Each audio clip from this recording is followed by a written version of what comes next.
그날은 유난히 회색빛이 감돌았습니다. 축축한 기운이 감도는 지하철 플랫폼에 흩날리는 찬 바람은 옷깃 사이를 매그을린 공기, 붉은 강물이 흐르는 곳. 이곳은 지옥의 가장 밑바닥, 아비지옥. 그곳의 공기는 온통 죄업의 무게로 그을려 있었고 붉은 강물은 끓는 샘물처럼 넘실거렸다. 죄인들의 울부짖음은 마치 찢어지는 쇠붙이 소리 같았고 야차들의 날카로운 비명은 모든 소리를 집어삼켰다. 아비규환이라는 말은 바로 이곳에서 시작되었다. 숨 쉴 틈 없는 고통이 연속되는 곳. 영혼들은 불타는 쇠수레에 실려 끝없이 달리고 몸은 찢어지고 다시 붓기를 반복했다. 그들의 눈빛은 이미 절망으로 텅 비어 있었다. 이 지옥의 한가운데 뜨겁게 달궈진 쇠창이 꽂힌 채 몸이 불타오르고 있는 영혼이 있었다. 그는 전생의 탐욕으로 부모를 살해한 죄를 저질렀다. 그의 고통은 누구보다 극심했다. 뼈가 녹아내리고 살이 타들어 가는 끔찍한 고통 속에서 그는 그저 눈을 감고 있었다. 이미 울부짖을 힘조차 남아있지 않았다. 그때 그을린 공기 속으로 서늘하고 맑은 바람 한 줄기가 스르르 불어왔다. 뜨거운 샘물 강 위로 작은 연꽃 한 송이가 사르르 피어났다.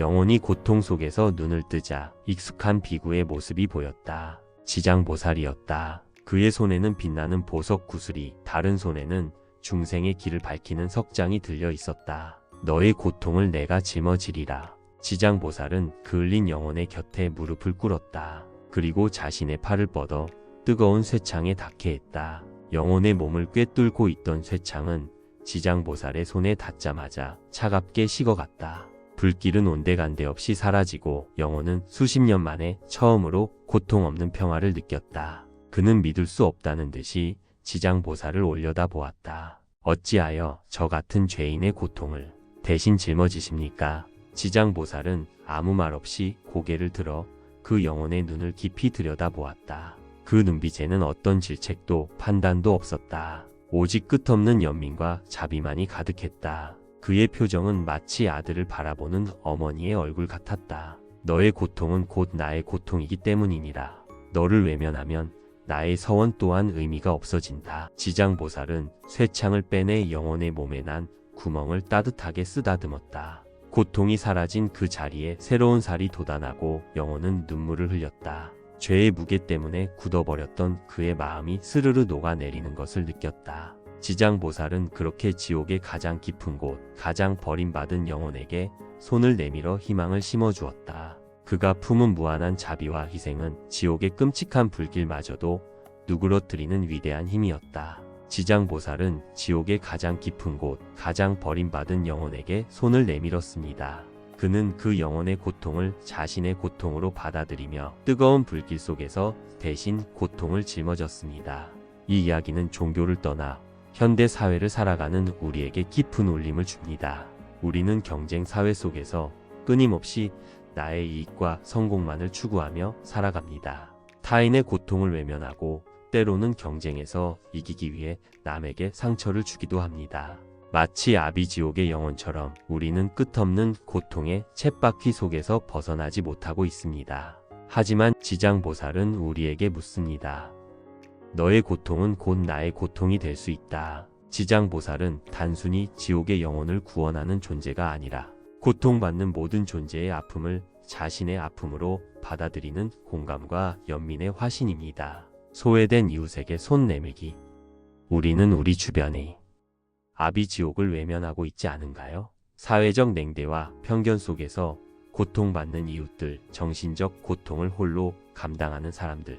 그들의 외침은 마치 아비지옥의 울부짖음과 같습니다. 지장보살이 가장 고통받는 영혼에게 손을 내밀었듯 우리도 그들의 고통에 귀 기울이고 작은 관심과 행동으로 희망의 빛을 전해야 합니다. 진정한 행복은 이타심에서 온다.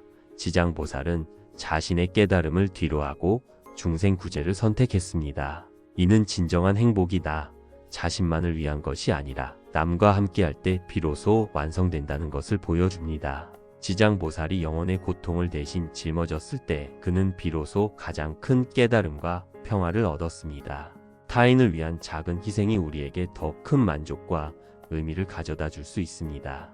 용서와 치유의 힘. 지장보살은 죄를 지은 영혼들을 비난하거나 벌하지 않았습니다. 대신 그들의 고통을 대신 짊어지며 용서와 치유의 길을 보여주었습니다. 이는 우리에게 타인의 잘못을 용서하고 그들의 아픔을 치유할 수 있는 마음의 힘을 길러야 함을 깨우쳐 줍니다. 용서는 상대방뿐만 아니라 우리 자신의 마음속 아비지옥을 벗어나는 길이기도 합니다.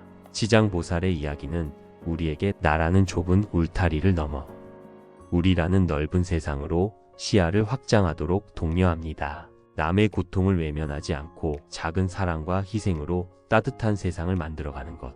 그가 지옥에서 보여준 무한한 자비의 연꽃은 오늘을 살아가는 우리 모두의 마음속에서 피어날 수 있습니다. 진정한 행복은 이타심에서 오는 게 아닐까. 지장보살은 자신의 깨달음을 뒤로하고 중생구제를 선택했습니다. 이는 진정한 행복이 나 자신만을 위한 것이 아니라 남과 함께할 때 비로소 완성된다는 것을 보여줍니다. 지장보살이 영혼의 고통을 대신 짊어졌을 때 그는 비로소 가장 큰 깨달음과 평화를 얻었습니다. 타인을 위한 작은 희생이 우리에게 더 큰 만족과 의미를 가져다 줄 수 있습니다. 용서와 치유의 힘. 지장보살은 죄를 지은 영혼들을 비난하거나 벌하지 않았습니다. 대신 그들의 고통을 대신 짊어지며 용서와 치유의 길을 보여주었습니다. 이는 우리에게 타인의 잘못을 용서하고 그들의 아픔을 치유할 수 있는 마음의 힘을 길러야 함을 깨우쳐 줍니다. 용서는 상대방뿐만 아니라 우리 자신의 마음속 아비지옥을 벗어나는 길이기도 합니다.